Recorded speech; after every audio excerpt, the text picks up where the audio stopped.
Hey everybody! Today we're going to be talking about chemical equilibrium in chemical reactions. You guys up for this? Well then, let's get going.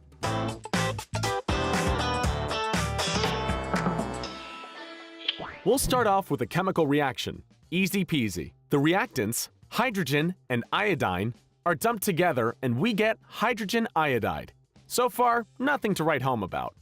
The reaction of hydrogen and iodine resulting in hydrogen iodide is called the forward reaction. But if you just leave that hydrogen iodide lying around, the stuff starts reacting in reverse.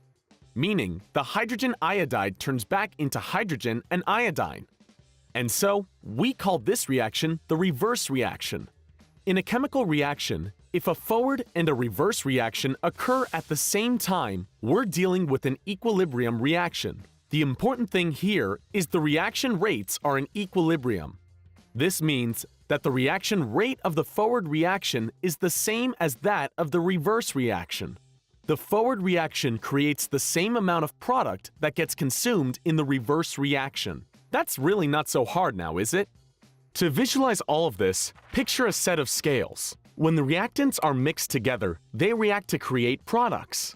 In this example, the yellow and white reactants combine to form the red products. Since there are a lot of reactants, the reaction rate of the forward reaction is very high. But the number of reactants is also steadily decreasing, which slows down the reaction rate of the forward reaction. After all, as time goes on, there are fewer reactants left to react with one another. As we already know, products in equilibrium reactions also react in reverse. In our example, the side with the products is a whole lot heavier than the side with the reactants. This increases the rate of the reverse reaction. But pay attention here, not all the products undergo a reverse reaction. In other words, the concentration of the reactants and products never reaches zero in an equilibrium reaction. Rather, a state of equilibrium sets in. This doesn't mean that there's an equal amount of reactants and products though. What it does mean is that the reaction rates of the forward and reverse reactions are equal. This means that there are just as many reactants reacting to form products as there are products reacting back to reactants. So, the concentration of reactants and products remains the same, even though the reactions keep taking place. In our example, we have 3 reactants constantly undergoing a forward reaction.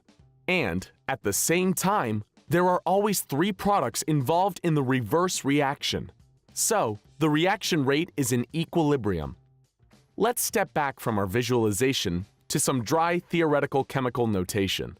So, in a state of equilibrium, we've got forward reaction and reverse reaction taking place. In chemical equations, the phenomenon of the equilibrium reaction is represented using what's called an equilibrium arrow. The upper half arrow represents the forward reaction, and the lower one represents the reverse reaction.